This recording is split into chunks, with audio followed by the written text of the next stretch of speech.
My name is Eric Worre, and for almost 30 years I've been an entrepreneur, struggling at times, but ultimately succeeding.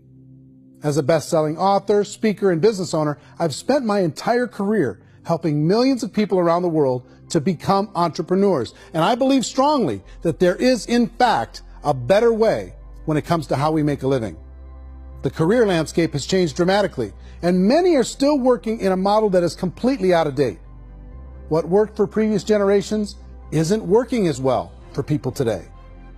In this film, we're going to explore 3 important questions.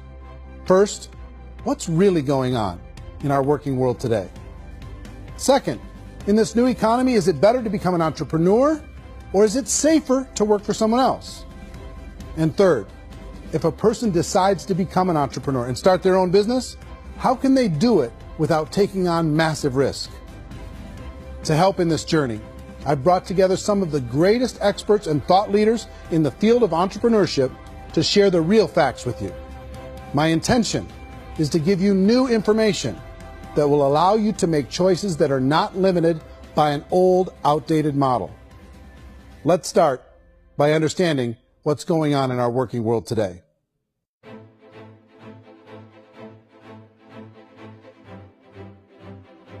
Let's look at unemployment. 30–40% of the people are honestly not working, but would be working. What our government does is if you haven't found a job in 6 months, we don't call you unemployed. We pretend you dropped out of the labor force. I've often said that unemployment, particularly structural unemployment, that's unemployment due to technological changes, is the first sign of economic growth. Think of it, 10 people live on an island. They go out every day and fish. One day, new technology shows up. A missionary brings them a net. Now, using the net, one pilots the boat, one throws the net. 2 fishermen can do all the work 10 used to. That's a 500% increase in productivity, 2 doing the work of 10, in one day. You don't have to learn a lot to learn how to throw a net instead of throw a fishing line. The island's got a big problem, 80% unemployment. But the island still has all the wealth of the fish because the 2 people produce as much fish as 10 did. Now, of course, looking back in history, these changes used to take thousands of years. And during that time, we went into farming and transportation. Some of us became doctors and some teachers and lawyers, and we developed all these new professions and new manufacturing jobs. Today, these changes are occurring literally in one day when a new technological advance occurs, and we don't have the social structures to deal with it or to retrain the unemployed people. So one of the things that I think is interesting as I travel across the country and really travel around the world is the way that we work and the way we get paid for work is changing pretty dramatically. On a global basis, everything is being turned upside down because of the rapidly advancing technologies. They are eliminating many jobs, and we have been left with many people not prepared for the jobs that exist. A lot of demand in public companies was to squeeze out all the fat and to get just as much margin as we possibly could, and fat equals humans. So this idea of job security in information age is so obsolete, but it's still taught inside our school system, and that's where the problem starts. There's no financial education in the school system, and people are still trained to be employees to work for that paycheck. This is a chart on the middle class. What's happening in the middle class, those who went to school, their incomes have been coming down for years.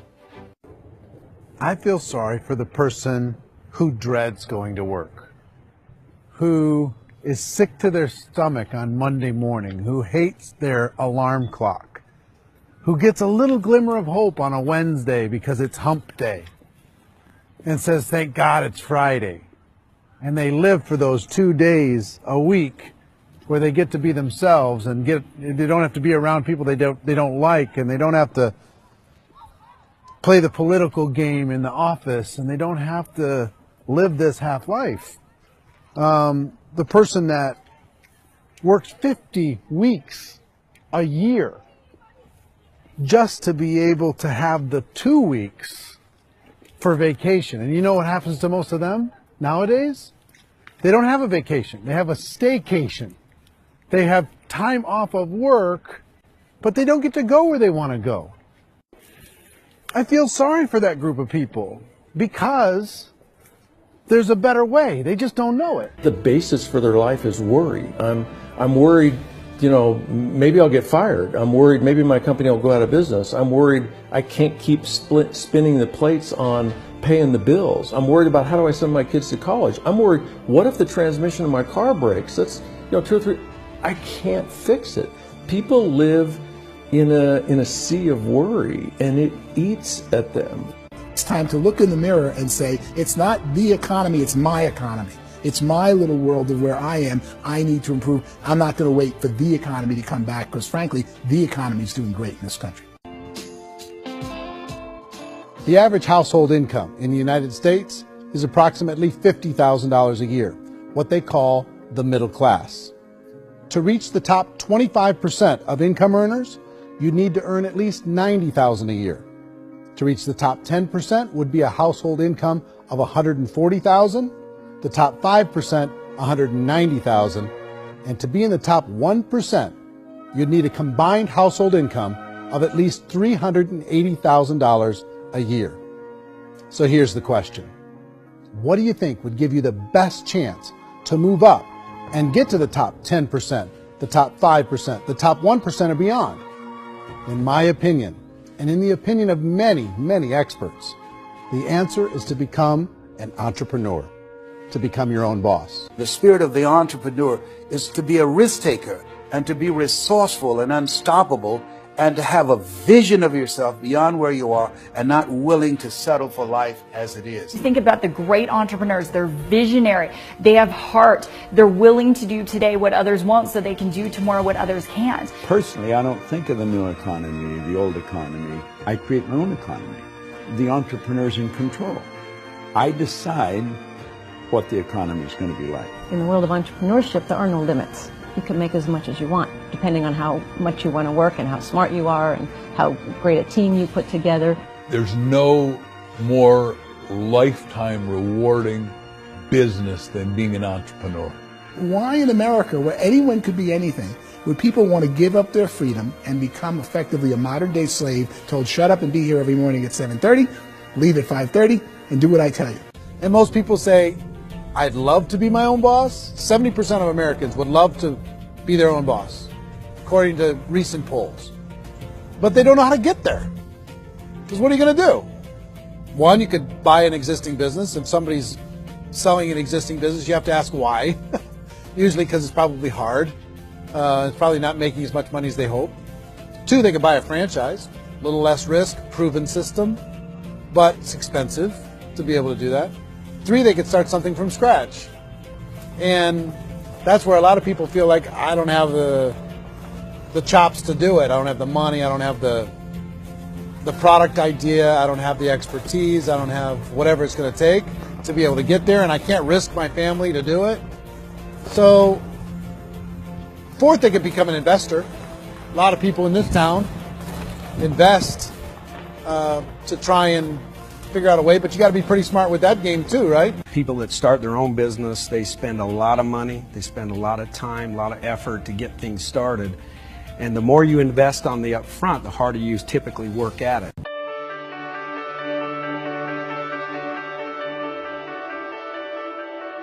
In our search for a better way to make a living, we've come to the conclusion that becoming an entrepreneur is actually safer than being an employee. And through our look at the entrepreneurial options, one particular path kept coming up from expert after expert. And I think most people will find it surprising because it's certainly a non-traditional business model. That model is for people to start their own business and become an entrepreneur through the creation of a network marketing business. Some people call it direct selling because the product is being sold directly from the manufacturer to the end consumer, cutting out the middlemen. Other people call it multi-level marketing, or MLM, because there are multiple levels of commissions paid. The most common term today is network marketing, because network marketing best describes using a large group of independent distributors, independent entrepreneurs, to move a product or service more efficiently. So my friend here, Donald Trump, and I, we always write about the network marketing industry. And the reason we support the network marketing industry is because it really is a business school for entrepreneurs. Because most people come out of school looking for a paycheck. Oh, that's terrible. I went to network marketing like that. I think if it didn't exist, we should invent it. It is that good. I think direct selling is a great way to do business today. It's very easy to get into that industry, and you can be self-employed, be, in effect, an entrepreneur. A traditional company will spend up to 50% of their total revenue on marketing. Network marketing companies use a different approach. Instead of having all that extensive marketing expense, they utilize a network of independent distributors to do the marketing for them. Now, why do they do this?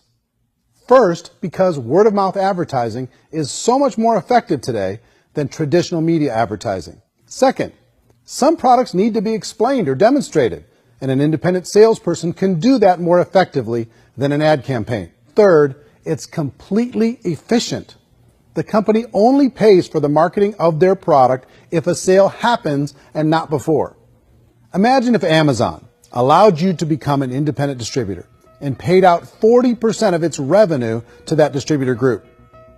All you had to do as a distributor was recommend a product, and if a person bought it on Amazon, Amazon would take care of all the logistics, and you'd get paid for bringing the customer. Now imagine you got paid for every purchase that customer made for the rest of their lives. Well, Amazon doesn't offer this option, but network marketing companies do. 85% of all buying decisions in our society are made as a result of word of mouth or reputation. We're recommending things to each other all the time. You know, who's your dentist? Who's your doctor? Who's your lawyer? What detergent, are you using? What legal system are you using? What product are you using? We're talking to each other about the things that we love anyway. When you go into a big box retailer, you're lucky if the clerk looks you in the eye, much less gives you any detailed or accurate information about what you're purchasing. So of course, this personal information, this education coming from a friend, a neighbor, a relative, or even a stranger, but one who has experience with the product is extraordinarily valuable. As a matter of fact, network marketing can educate consumers probably better than any other form of marketing. It certainly can do better than advertising, because advertising usually has a certain hype to it, and you can only get limited information. So, network marketing trumps advertising. The keys to network marketing is providing an opportunity for the masses to get involved, providing an opportunity for the average person who doesn't have the resources to start their own business. All of this so far is fairly straightforward, but network marketing offers another benefit, and it's this benefit that makes it so interesting for entrepreneurs. Network marketing allows a distributor to build their own network of other distributors and then compensates them on the sales created by that entire group. Direct selling is, at its base, very simple. It's the sale of a product or service to an individual on a face-to-face, one-on-one basis, just the way we're talking right now. But there's an important element as well, and that's the offering in conjunction with that sale of product, the offering of an opportunity for someone to make something of themselves.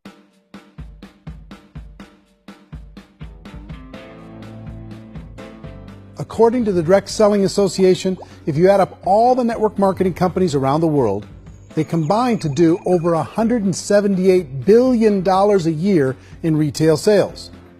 To give you an idea of how big that really is, the NFL, the National Football League, does approximately $9 billion a year. The music industry does a little more than $16 billion a year, and the movie industry does about $80 billion a year. Using a conservative average, network marketing companies pay their distributors about 40% of that $178 billion in the form of commissions, which adds up to more than $71 billion a year. That's almost $6 billion a month. It's almost $200 million in commissions every single day. So it's certainly working, and people are making serious money in network marketing. With the growth of the direct selling industry over the last 10, 15, 20 years, we've seen a broader understanding of the channel. We have seen more and more people getting involved in the business, so our penetration in the marketplace has increased, and thus the understanding in the marketplace of who we are has increased. And we've seen non-direct selling companies look at the direct selling model and say, something's going on there. People are making money, companies are being profitable, individuals are being motivated, product is being delivered to market. Maybe we should explore this. Some people think only the people at the top make money. Well, let's take a look at that as well. In the network marketing profession, there are roughly 500 people in the world who earn over $1 million a year. If you round that number up to $2 million a year, that adds up to about $1 billion a year. That takes the $71 billion paid out each year down to $70 billion. So where does the rest of the money go? The vast majority goes to part-time people making anywhere from a few $100s a month to many thousands of dollars a month.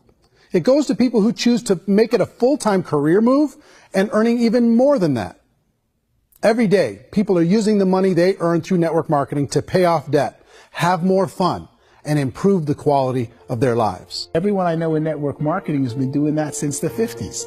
They go to work when they want to go to work. They stop working when they want to take time with their children to have a leisurely breakfast and discuss issues and drive them to school. They go back to work when they get home, wherever they're working out of. The biggest thing that I've seen is people that have become much happier in their life. MLM has probably made more millionaires of more people in more countries, and I've spoken to them in 67 countries, than any other single form of business, starting from nothing. If they have a choice between working a job for the next 10 years or working a network marketing business for the next 10 years, the result of working the network marketing business will be better. How many people are involved? Approximately 16 million Americans and 96 million people around the world are currently participating in network marketing. And in a recent poll, 82% of those people report a good, very good, or excellent experience with network marketing. So people are happy.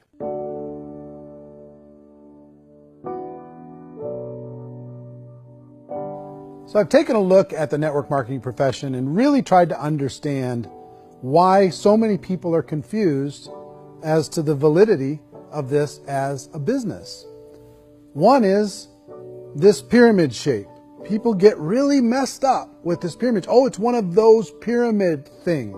So I just think there are a lot of haters out there who really don't understand the industry and say, oh, it's a get-rich-quick scheme. It's a pyramid. Well, corporate America is a pyramid scheme. You know what I mean? It goes like this. You have thousands of MBAs, let's say working for Ford or General Motors or Coca-Cola. If all these MBAs are all trying to get to here, that's a pyramid. Only one guy's going to make it. Every 10 years, one's going to make it. Whereas you look at network marketing, it's like this. So you're here, and your job is to develop other CEOs coming up behind you. So it's an inverse pyramid. It doesn't matter what shape the company is or the compensation plan is shaped, whether it's a circle or a pyramid or a triangle or a trapezoid, it doesn't matter. If compensation is coming primarily from recruitment, then you've got a problem.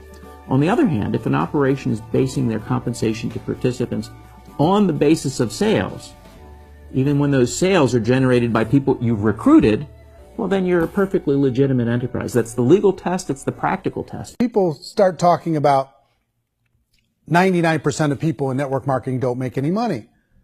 Well, we've talked about that over the course of this journey together. Almost $200 million a day is being paid out to network marketing distributors around the world. The naysayers, the people who say that it doesn't work, are usually the ones who just don't know how to make it work for themselves. And so they're giving you an opinion, and I tell people, don't confuse people's opinions with expertise, because opinions are free. And don't confuse sincerity with the truth, because people can be sincerely wrong. But here's the reality inside of network marketing. The vast majority of people that get involved in network marketing just become customers, and they get involved to be able to purchase product at a lower price. If you take Costco as an example, if a person goes into Costco and gets a membership to Costco so they can get a lower price on the product, we don't call that person a loser because they have a bunch of product that they walked out with a smile on their face. Yet when some people want to take a look at network marketing, they say, well, those people, they're just using the product and they aren't earning an income, so they must be a loser. They're not a loser, they're a happy customer. That's the vast majority of people that are involved in network marketing. Now, a smaller percentage of those people decide to go build a business. They earn $300 a month, $500 a month, $1,000, $2,000. That's the bulk of earnings in network marketing. And then there's the few that really decide to take it serious, really decide to build a large network, really work to make that network very, very productive. And those people make huge amounts of money and there's no cap.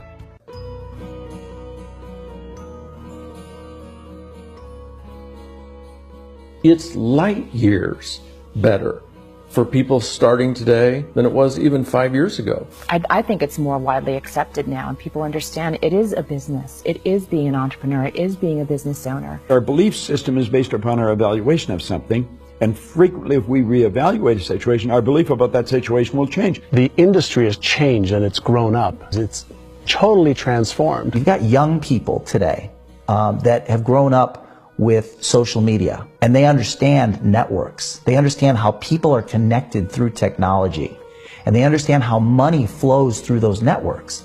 So when they see network marketing, they don't see it the way their parents saw it. It's like when they design a computer program, they design the program, then they run it, and then they go back through and they debug it.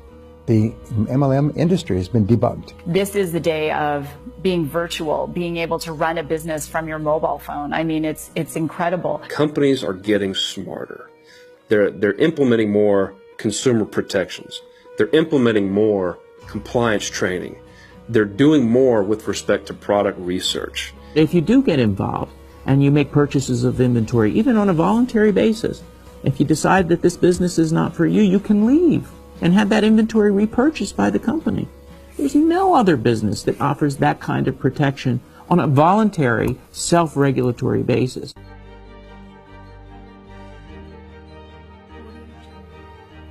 Life's too short to spend it living someone else's dream instead of your own.